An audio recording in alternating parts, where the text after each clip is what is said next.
Hola, mi nombre es David Torres Mejía, estudiante de la Universidad de SMSU. Haré un comentario personal académico sobre la historia o es una parábola del rico y Lázaro. ¿Es una parábola del rico y Lázaro o un suceso verídico? Es importante destacar que en la narrativa el escritor hace alusión de poder estar físicamente tanto en el mundo visible como invisible, entrando a la metafísica de la narración expuesta. Por ello se deduce que pudiera ser una parábola. Presentaré tres tipos de escenas para mejor comprensión al lector. En la primera escena, en la tierra de los vivientes, que está en el capítulo 16, versículo 19 al 22 del Evangelio de San Lucas. En la segunda escena, un diálogo entre Abraham y el rico en el Hades, que está en el versículo 23 al 26. Y en la tercera escena, en la que el rico ruega por su familia, que sigue en la tierra, que está en el versículo 27 al 31. ¿Qué nos dice la primera escena? Había un rico que se vestía de púrpura y de lino fino, y hacía grandes banquetes de reuniones y de comida. Había también un mendigo llamado Lázaro, que estaba echado a la puerta de aquel, lleno de llagas, y ansiaba saciarse de las migajas que caían de la mesa del rico. El narrador nos da una descripción en contraste entre estos dos hombres. Al uno lo muestra como un hombre rico que se vestía de grandes ropas costosas de la época y que hacía grandes banquetes todos los días. Y solo le importaba la vida de él, ya que al parecer tenía muchos bienes, aunque aquí no se demuestra cómo obtuvo tales riquezas. Solo muestra su quemimportismo hacia los demás. Todo lo que quería para él solo. Tener más y más dinero y bienes sin importar las necesidades de sus prójimos. Esto denota que el dinero no es malo obtenerlo mediante trabajo y sacrificios, sino el no querer compartir con los demás. Del otro lado estaba el pobre, que con énfasis el narrador le da el nombre de Lázaro, dándole importancia e inclinándose hacia este pobre hombre que estaba enfermo, lleno de llagas. El deseo del narrador es darle aprecio a Lázaro y desprecio al rico, mas no por su riqueza, sino por su egoísmo hacia su prójimo, despreciando la ley de Dios que dice: amarás a tu prójimo como a ti mismo. Eso está en Mateo capítulo 22, versículo del 20 hasta el 39. Esto nos da por entender la situación política, económica y social de todos los tiempos, en la cual sobresale aquellas personas que con tal de tener poderes de diferentes ámbitos, no les interesa lo que tenga que hacer, así sea destruir a los que están a sus lados, con tal de sacar beneficios para ellos, solo sin importar que los demás sean aplastados y tenerlos como Lázaros a sus alrededores. Esta primera escena termina en la que el rico como el pobre mueren. El rico tiene un funeral y el pobre es llevado por los ángeles al seno de Abraham, en el griego kolpos, que quiere decir junto a Abraham, en los brazos de Abraham o al lado de Abraham. Llama aquí la atención que el narrador inclusive agrega que los ángeles lo escoltan a Lázaro hacia donde está Abraham y el rico es sepultado. Segunda escena.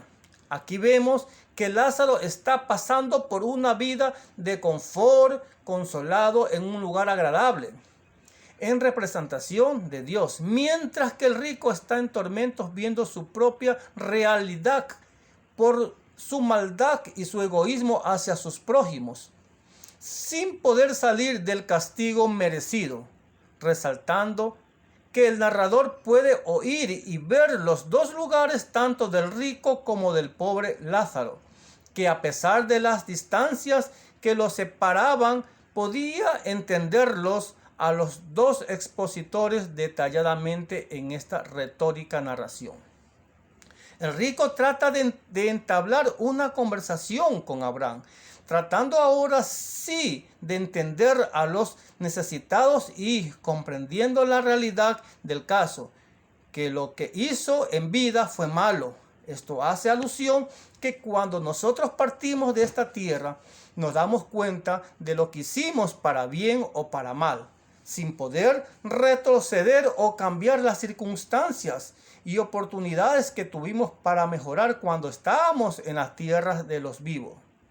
Aquí el rico le pide compasión y misericordia a Abraham, la cual él no la tuvo en vida y ahora es atormentado y con una gran sed de agua, la cual no la tenía a su mano, y solo pedía una gota de este líquido, pero fue rechazado por Abraham, diciéndole que era imposible pasar de ese lugar al otro.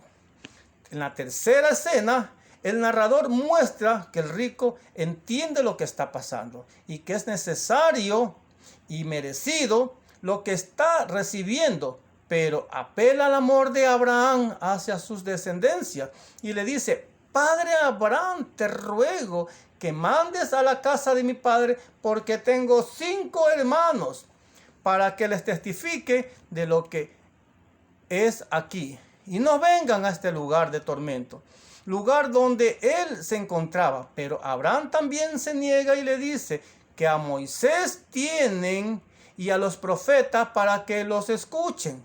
Nuevamente el narrador hace alusión que mientras está viva una persona en la tierra, no se encuentra sola, sin la protección de Dios, a merced del enemigo, el diablo, sino que Dios mismo está en control de todo y por su misericordia Él manda personas a que les prediquen el plan completo de salvación, que es gratuito, que él, que cree en Dios y en su perfecta gracia y amor para los humanos, tiene vida eterna, junto con Abraham y los demás creyentes.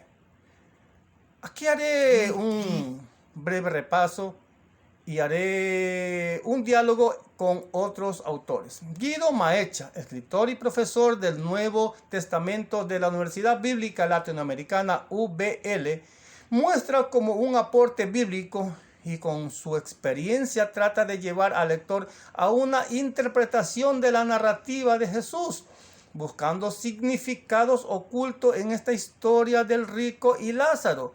En su interpretación alude que es una parábola por sus argumentos cosmológicos de que el narrador puede estar presente tanto en el mundo físico como en el mundo espiritual, con una visión panorámica y auditable entre los dos mundos, entrando a la metafísica. Por ello alude que es una parábola de los que mostraba siempre Jesús. Mi comentario personal, como estudiante de la Universidad Semisuc, expongo mis argumentos de acuerdo a mi interpretación privada.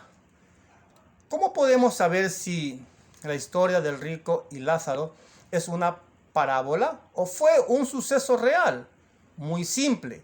Cada vez que Jesús narraba una parábola, había dos formas de saberlo. Y el escritor del Evangelio lo hacía notorio con las palabras: les refiero a otra parábola. También Jesús mismo les decía: el reino de los cielos es semejante.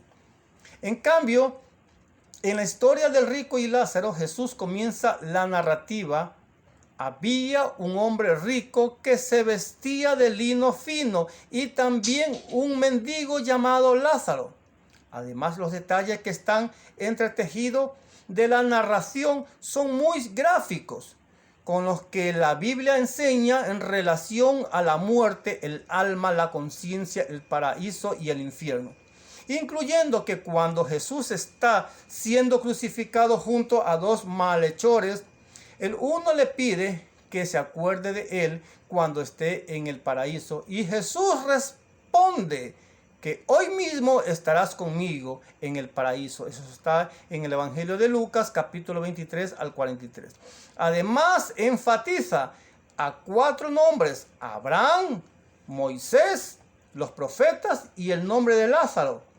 y por lo cual Jesús era el que estaba narrando dicha historia, tenía facultades para poder intervenir tanto en el mundo físico con grandes milagros y poderes, y también podía discernir en el mundo espiritual. Eso está en Lucas capítulo 8, versículo 26 al 34. También está en el Evangelio de Mateo capítulo 8, versículo 28 al 34. Y en Efesios capítulo 4, versículo 8 al 10. El escritor narra que el que subió descendió primero a las partes más bajas de la tierra, el mismo que también subió por encima de todos los cielos para llenarlo todo.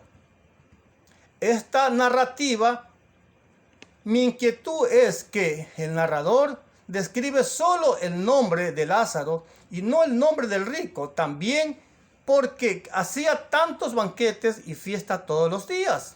¿Y por qué muestra las muertes casi juntas de los dos personajes mencionados?